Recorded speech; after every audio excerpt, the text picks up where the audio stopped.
Hello guys, here is a video about the Contax RTS III.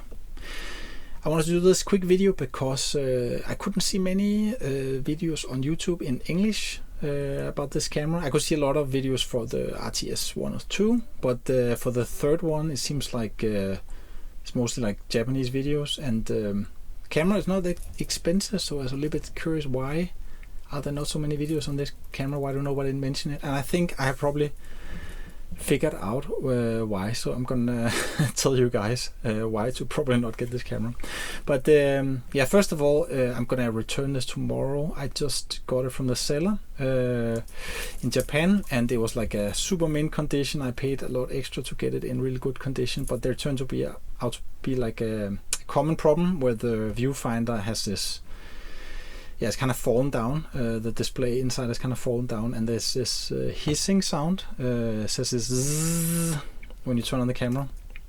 So you're not hearing on this video probably, but it's pretty annoying, and you cannot use a viewfinder, the light meter I mean. So yeah, I'm gonna be returning it back. So I just wanted to make this quick video before I ship it back. And I think that like if you're really looking for some kind of guide how to use this camera, this is not the video. I just wanted to give my impression on should you get this or should get one of the other Contax cameras. Yep.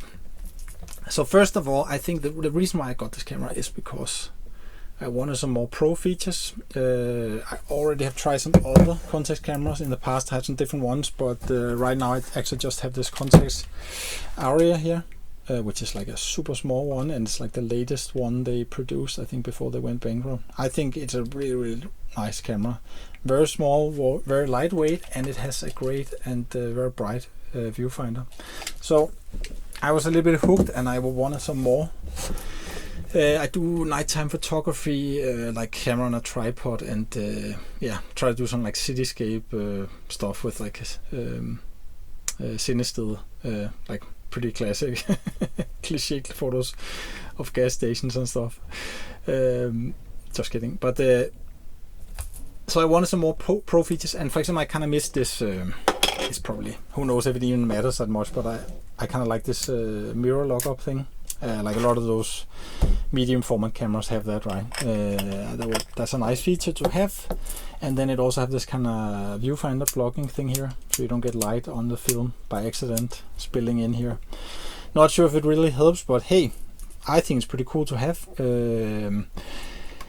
And yeah, I also wanted to see if the viewfinder was even better on this one than the Contax Aria. So I was a little bit excited to test that out. At least it has 100% viewfinder coverage, which the Aria only have 95% only. That's also okay, I guess, but for camera in that price range, I think 100%. This is the only Contax Yashica SLR camera you can get with 100% viewfinder coverage. I think like there's a few of those Nikon F lineup cameras who have some of those really big and expensive ones also, but it's a pretty rare thing to have for a camera. So I also wanted to have that. So I think those features were important for me. It also has like a diopter adjustment here, which is also nice.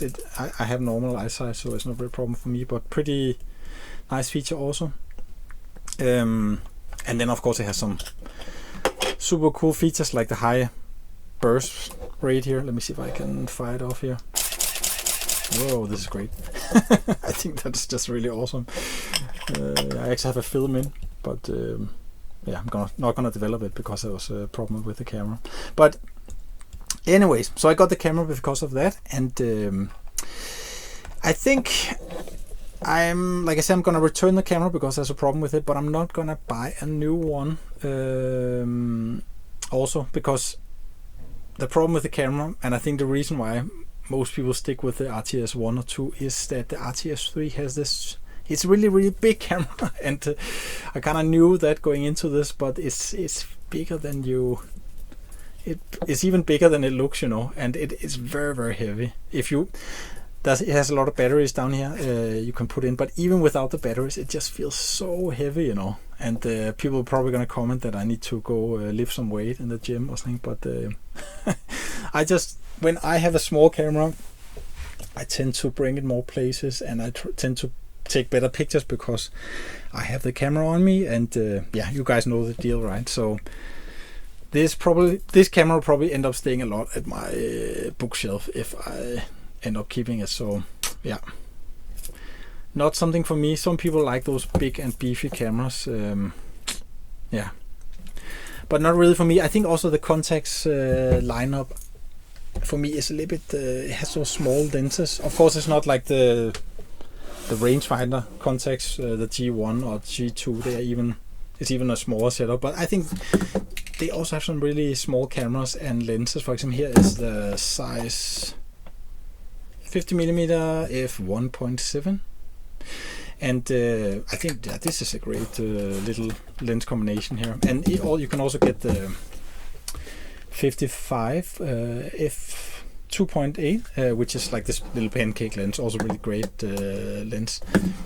I used to have it, but I ended up selling it because I didn't really use it. And then, for example, also there's a zoom lens. I know zooms are not so cool, but I think this zoom is pretty cool.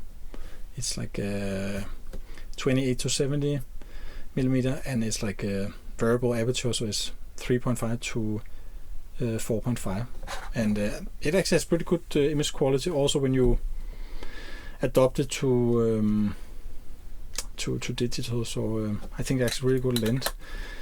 There's also a constant one, like constant 3.4 zoom, which people kind of tend to prefer, but I actually really like this. This is a lot smaller, so small is also great.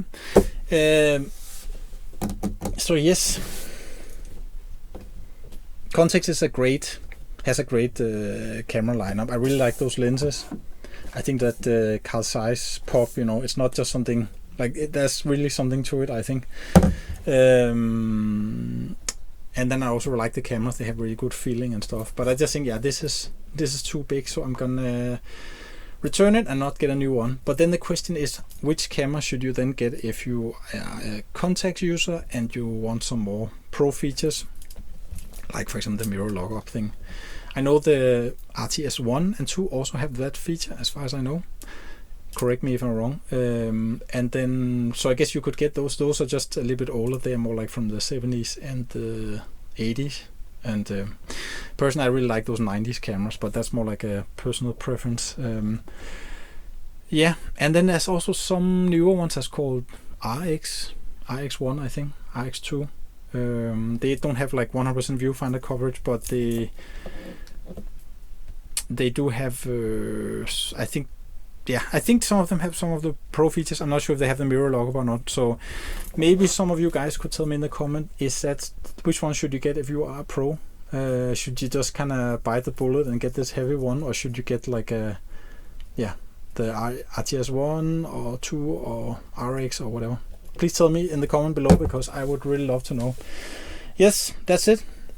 Take care, guys, and get a lightweight camera and enjoy shooting some film.